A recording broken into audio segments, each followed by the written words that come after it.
Les types de peau n'existent pas, c'est tout simplement une technique marketing que les laboratoires de cosmétiques ont mis sur pied pour vendre encore plus de produits. C'est ce qu'une dame m'a dit en consultation ce matin. En fait, pour la petite histoire, avant qu'on échange en ligne, la dame est d'abord allée rencontrer un dermatologue en Belgique, vu que c'est là qu'elle réside. Et donc, pendant cette consultation avec le dermatologue lui a fait comprendre que les types de peau sont tout simplement des éléments marketing. La question maintenant qu'on va se poser, c'est est-ce que c'est vrai? La classification des types de peau repose essentiellement sur des caractéristiques observables. La peau grasse, c'est la surproduction de sébum. La peau sèche, c'est une diminution de la concentration en eau.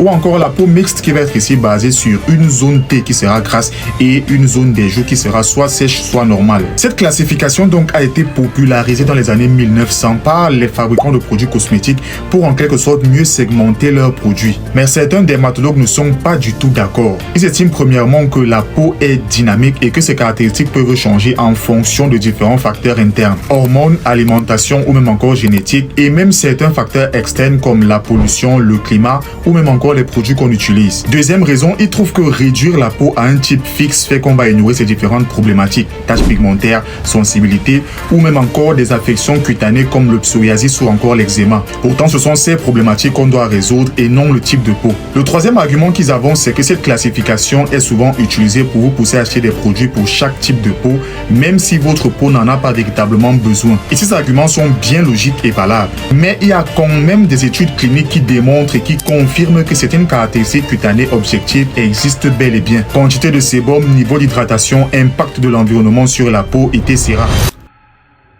Et donc, ce que moi je pense, c'est qu'il faudrait faire la nuance entre un type de peau et un état de peau. Les deux sont différents, mais coexistent. Le type de peau est lié à des facteurs physiologiques internes. Vos hormones, par exemple, vont influencer vos glandes sébacées. Vos glandes sébacées vont donc produire plus de sébum. Résultat, vous avez une peau grasse. Les produits que vous appliquez pour traiter donc cette peau grasse vont uniquement atténuer la surproduction de sébum. Maintenant, l'état de peau est une modification physiologique externe. Continuons avec notre exemple de la peau grasse. Si par exemple, vous utilisez des produits pour résoudre votre problème de peau grasse et que ces produits sont asséchants, alors votre peau grasse va entrer dans un état de déshydratation, à ne pas confondre avec la peau sèche. Vous aurez donc une peau grasse qui sera votre type de peau, mais qui aura un état déshydraté. Pour faire simple, prenons par exemple une personne qui a une peau grasse et qui a aussi des taches brunes. Alors si vous voulez par exemple acheter un produit pour résoudre votre problème de taches, ce produit doit être en accord avec votre type de peau qui est la peau grasse. Sinon, il est possible que vous utilisez votre produit contre les taches et que ce produit n'agissent pas. Et là, vous dites souvent dans la majeure partie des cas que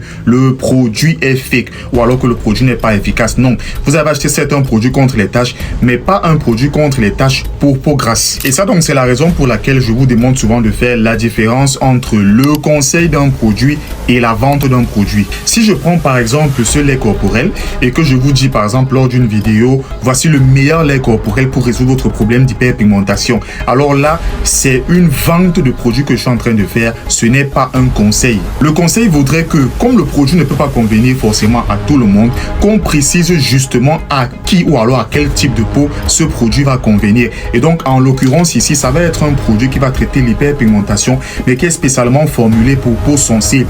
Donc, vous voyez que là, j'élimine déjà un type de personne pour que justement les personnes directement concernées achètent le produit. Contrairement à la vente d'un produit où je vais simplement vous dire que le produit est efficace et que c'est le meilleur produit. Sauf que là, vous allez utiliser, mais certains, par exemple, ne seront pas satisfaits. Bref, la vidéo est déjà très longue. Je ne vais pas vous prendre encore plus de temps. J'espère que vous avez retenu la différence entre un type de peau et un état de peau et que vous avez aussi retenu la différence entre un vendeur de produits cosmétiques et un conseiller de produits cosmétiques.